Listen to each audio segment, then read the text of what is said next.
Hola a todos, hoy veremos qué es el transistor parte 4, la configuración colector común.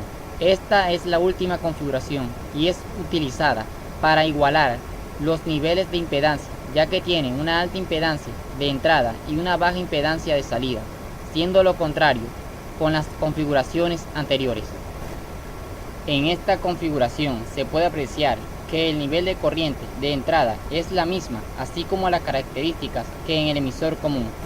Sin embargo, ocurre un cambio casi imperceptible en la escala vertical de la corriente de colector de las características en emisor común. Si la corriente del colector se reemplaza con corriente en emisor por las características en colector común, puesto que alfa es próxima a 1.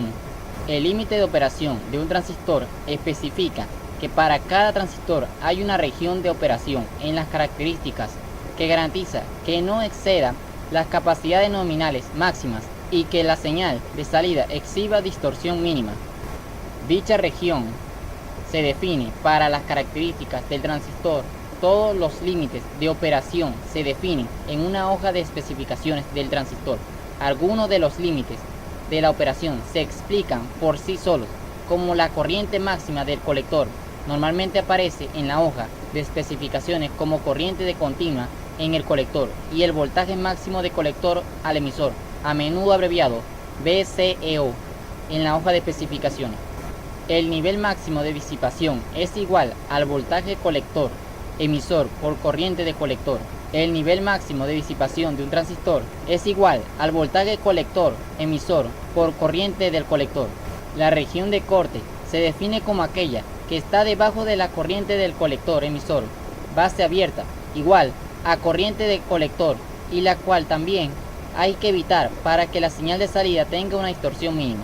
Si la curva de características no está disponible o no aparece en la hoja de especificaciones del transistor, basta con asegurarse de que el corriente de colector, así como voltaje de colector emisor y su producto voltaje de colector emisor corriente colector, queden comprendidos en el intervalo presentado a continuación, mientras las características de base común definen el siguiente producto de cantidades de salida, la curva de potencia máxima. Para probar el funcionamiento de un transistor es posible utilizar un dispositivo específico, pero algunos funcionan específicamente con un solo tipo de transistor. También es posible utilizar un ohmómetro o un multímetro digital para comprobar el funcionamiento del dispositivo. Para esto, se debe recordar que para un transistor en la región activa, la unión base-emisor está polarizada en directa y la unión base-colector está en inversa. Es decir, la unión polarizada en directa muestra una resistencia relativamente baja, mientras una unión polarizada en inversa presenta una resistencia mucho más alta. Para un transistor NPN habrá que verificar la unión polarizada en directa, polarizada por la fuente interna en el modo de resistencia, mientras para un transistor PNP los cables se invierten para cada unión, obviamente una alta o baja resistencia en ambas direcciones al invertir los cables. Esto fue el resumen de la cuarta parte sobre el transistor. Que tengan un buen día, tarde o noche. Nos vemos en otro video.